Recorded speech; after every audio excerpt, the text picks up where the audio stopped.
Hello students, welcome to Jama Maths and Economics classes. आज हम करेंगे प्रोडक्शन फंक्शन का part second returns to a factor. Returns to a factor में हम पढ़ेंगे the law of variable proportions. The returns to a factor का मतलब क्या है, जो हमने फैक्टर्स लगाए हैं प्रोडक्शन में उससे हमें क्या रिटर्न मिलता है, उससे हमें क्या आउटपुट मिलती है। रिटर्न्स टू अ फैक्टर में हम पढ़ेंगे the law of variable proportion. The law of variable proportion मैंने आपको बताया था शॉर्ट पीरियड के लिए अप्लाई होता है, शॉर्ट पीरियड प्रोडक्शन में अप्लाई होता है। जब the law of variable proportion में क्या शॉर्ट पीरियड में हम लेते थे constant fixed factor, variable factor change होता था। वेरिएबल फैक्टर क्या था, लेबर। फिक्स्ड फैक्टर क्या था, मशीनरी। अब the law of variable proportion में भी जो होगा फिक्स्ड फैक्टर कांस्टेंट होगा, फिक्स्ड होगा, और जो वेरिएबल प्रोपोर्शन है वो हम चेंज करेंगे। अब डेफिनेशन पढ़ते हैं। The law of variable proportion states that as more and more of the variable factor is combined with the fixed factor. वो बोल रहे हैं कि जो ज़्यादा से ज़्यादा वेरिएबल फैक्टर हैं फिक्स्ड फैक्टर से कंबाइन हो रहे हैं तो marginal product of the variable factor में इनिशियली राइज। वो बोल रहे हैं कि जो मार्जिनल प्रोडक्ट है वो पहले तो राइज होगी, इनिशियली राइज होगी, वो पहले राइज होगी, but eventually a situation must come when marginal product of the variable factor starts declining। वो बोल रहे हैं कि पहले तो जब हम वेरिएबल फैक्टर कंबाइन करेंगे कांस्टेंट या फिक्स्ड फैक्टर के साथ तो हमें मार्जिनल प्रोडक्ट वो राइज होगी, ज़्यादा होगी। जब और ज़्यादा ऐड करेंगे वेरिएबल फैक्टर तो मार्जिनल प्रोडक्ट डिक्लाइन होने लग जाएगी, डिमिनिश होने लग जाएगी, कम होने लग जाएगी। फिर एक पॉइंट ऐसा आएगा कि जब मार्जिनल प्रोडक्ट हम इंक्रीज़ करते जाएंगे वेरिएबल प्रोपोर्शन तो मार्जिनल प्रोडक्ट एक टाइम ऐसा आएगा कि वो ज़ीरो हो जाएगी और नेगेटिव भी हो जाएगी। अब हम इसको टेबल की हेल्प से समझते हैं। मैंने टेबल लिया है, units of land. Units of land means land fixed factor है और जो लेबर है वो वेरिएबल फैक्टर है। वेरिएबल फैक्टर हम इसमें इंक्रीज़ कर रहे हैं। जब यूनिट्स ऑफ लेबर 1 थी तो टोटल प्रोडक्ट था 2 और मार्जिनल प्रोडक्ट थी 2। जब हमने लेबर इंक्रीज़ की 2 कर दी तो टोटल प्रोडक्ट इंक्रीज़ हुआ और मार्जिनल प्रोडक्ट भी इंक्रीज़ हुआ। जब हमने और लेबर ली तो टोटल प्रोडक्ट इंक्रीज़ हुआ, मार्जिनल प्रोडक्ट भी इंक्रीज़ हुआ।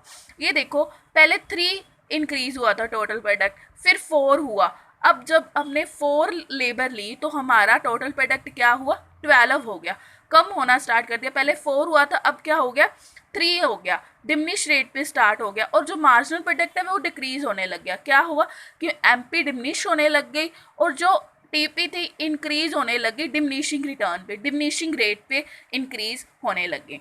जब और इंक्रीज की तो लेबर 4 हमने ली तो टोटल प्रोडक्ट हो गया 14 और डिमिनिश हो गया रेट टोटल प्रोडक्ट का। और जो मार्जिनल प्रोडक्ट है वो तो डिक्रीज हो रही है, डिक्रीज वो कांस्टेंट रेट पे डिक्रीज हो रही है। फिर एक पॉइंट ऐसा आया कि जो टोटल प्रोडक्ट है जब हमने लेबर इंक्रीज की तो टोटल प्रोडक्ट 15 था और मार्जिनल प्रोडक्ट 1 था। फिर एक और लेबर लगाई तो भी टोटल प्रोडक्ट सेम रहा, तो 15 ही रहा और मार्जिनल प्रोडक्ट क्या हो गया, ज़ीरो। जब हम ज़्यादा से ज़्यादा लेबर लगाएंगे अपनी प्रोडक्शन में लैंड को कांस्टेंट रख के, पहले तो मार्जिनल प्रोडक्ट इंक्रीज होगा, फिर डिक्रीज होने लग जाएगा, फिर क्या हो जाएगा, ज़ीरो हो जाएगा और फिर नेगेटिव हो जाएगा। जो टोटल प्रोडक्ट है वो पहले इंक्रीजिंग रेट पे इंक्रीज होगा जब मार्जिनल प्रोडक्ट इंक्रीज हो रहा है, जब मार्जिनल प्रोडक्ट डिक्रीज हो रहा है तो टोटल प्रोडक्ट इंक्रीज होगा डिमिनिशिंग रेट पे। और जब मार्जिनल प्रोडक्ट ज़ीरो हो गया तो टोटल प्रोडक्ट इंक्रीज हो रहा है कांस्टेंट रेट पे। कांस्टेंट रेट पे इंक्रीज नहीं हो रहा, वो सेम हो रहा है जैसे कांस्टेंट हो गया 15 और 15। फिर जब मार्जिनल प्रोडक्ट नेगेटिव हुआ तो टोटल प्रोडक्ट डिक्रीज होने लग गया। अब हम इसकी डायग्रामेटिक पे जाते हैं। हमने एक्स एक्सिस पे लिए units of variable factor, units of variable factor लिए और वाई एक्सिस पे लिए। पहले वाले टेबल ग्राफ में लिए, डायग्राम में लिए टोटल प्रोडक्ट और दूसरे वाले ग्राफ में लिए मार्जिनल प्रोडक्ट। आप देख रहे हो कि टोटल प्रोडक्ट पहले इंक्रीज हो रही है इंक्रीजिंग रेट पे के पॉइंट तक, के पॉइंट से आगे वो इंक्रीज तो हो रही है बट डिक्रीजिंग रेट पे। और जो मार्जिनल प्रोडक्ट है वो के पॉइंट के नीचे तक जो है मार्जिनल प्रोडक्ट इंक्रीज हो रही है, फिर क्या होगी, डिक्रीज होने स्टार्ट हो गई। और जब टोटल प्रोडक्ट मैक्सिमम होगी 15 होगी तो मार्जिनल प्रोडक्ट क्या हो गई, ज़ीरो हो गई। और जब टोटल प्रोडक्ट डिक्रीज होने लग गई तो मार्जिनल प्रोडक्ट क्या हो गई, नेगेटिव होगी। और causes of increase returns to a factor means जो रीजंस हैं जब मार्जिनल प्रोडक्ट के इंक्रीज होने के जो फर्स्ट 3 पॉइंट्स में वो इंक्रीज हो रहा है, तो वो उसके रीज़न क्या है, कोजेस क्या है।